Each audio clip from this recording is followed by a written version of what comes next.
Welcome in botany classes. आज हम देखने जा रहे हैं वायरस, उसके नेचर, उसके अल्ट्रा स्ट्रक्चर, जनरल कैरेक्टरिस्टिक्स के बारे में। वायरस स्ट्रक्चरली देखा जाए तो एक न्यूक्लियोप्रोटीन पार्टिकल होता है। एक वायरस, टिपिकल वायरस के स्ट्रक्चर में कुछ चीज़ें पाई जाती हैं, जैसे उसका एक इन्वेलप होता है, उसमें पाया जाता है कैप्सिड। इसके साथ ही वायरस में न्यूक्लिक एसिड होता है। एक टिपिकल वायरस का सेट देखें तो उसमें ये तीन चीजें हो सकती हैं। जनरली वायरस का ये जो एनवेलप है, ये फास्फोलिपिड, प्रोटीन इत्यादि फैट वगैरह का बना हुआ होता है। ये जनरली एनिमल वायरस के केस में देखने को मिलता है। प्लांट वायरस के केसेस में जनरली एनवेलप नहीं होता, एक्सेप्शनली हो सकता है। इसका प्रोटीन कोट या कैप्सिड, ये कैप्सिड प्रोटीन यूनिट्स का बना हुआ होता है, जिसको हम कैप्सोमियर कहते हैं। इसी तरह इसका न्यूक्लिक एसिड जो डीएनए या आरएनए होता है, जनरली एक टिपिकल फीचर है ये। इसमें समान तौर पे ये तीन संरचनाएं सभी में हो, ये आवश्यक नहीं होता। वायरस कई सैप के देखे गए हैं, जैसे रॉड सैप, कुछ इस तरह का वायरस रॉड सैप कहलाता है। ये राउंड सैप होता है, ये पॉलीगोनल हो सकता है, ये ब्रिक सैप का हो सकता है, ये इकोसाहेड्रल हो सकता है,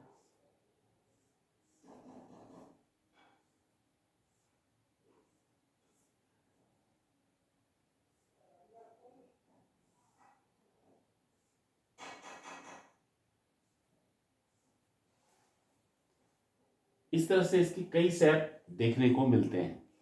वायरस के साइज का रेंज देखें तो ये approximately 10 nm to 300 nm size का होता है। लार्जेस्ट वायरस में टोबैको मोजैक वायरस, टीएमवी, को लार्जेस्ट वायरस के रूप में देखा जाता है अभी तक के बड़े वायरस में। And foot and mouth disease of cattle का वायरस जो होता है वो स्मॉलेस्ट वायरस के श्रेणी में गिना जाता है। एक्सेप्शन हो सकते हैं, डिस्कवरियां नित्य प्रति हो रही हैं, इसमें ऐसे चांसेस होते हैं।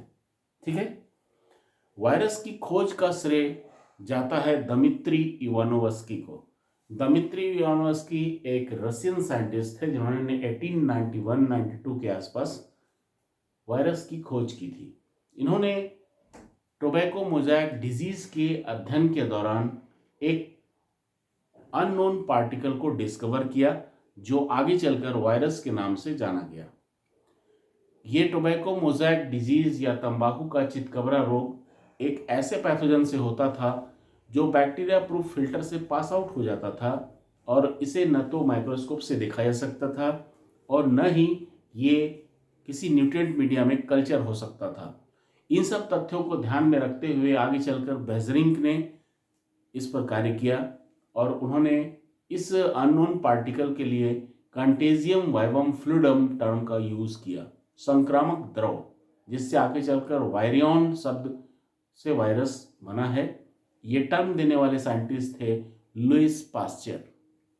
आगे चलकर इसके नेचर के बारे में कई तथ्य नजर आए, जैसे वायरस जो होता है एक बायोकेमिकल पार्टिकल होता है जो टोटली ऑब्लिगेट पैरासाइट होता है। ये होस्ट के अंदर लिविंग बीइंग की तरह होता है, आउट ऑफ होस्ट ये केवल एक केमिकल पार्टिकल होता है जिसे क्रिस्टलाइज करना पॉसिबल होता है। वायरस का इतिहास काफी प्राचीन है। ओल्डर सिविलाइजेशन में 7500 बीसी तक हम जाकर देखें तो स्मॉल पॉक्स जो है वर्ल्ड में एक फेमस इपिडेमिक के फॉर्म में रहा है। और 10th-12th सेंचुरी में चाइनीज़ भी स्मॉल पॉक्स के बारे में जानते थे। 14th सेंचुरी में इंडिया जैसे टेरिटरी में स्मॉल पॉक्स एक इपिडेमिक के तौर पे जाना गया। इस पर कार्य करते हुए एडवर्ड जिनर ने चेचक के टीके का, स्मॉल पॉक्स या चेचक के टीके का आविष्कार किया था। इस तरह से वायरस जो है वो दुनिया की नज़र में आधुनिक समय में ही आ सका, उसके नेचर के बारे में हम आज ही जान सके।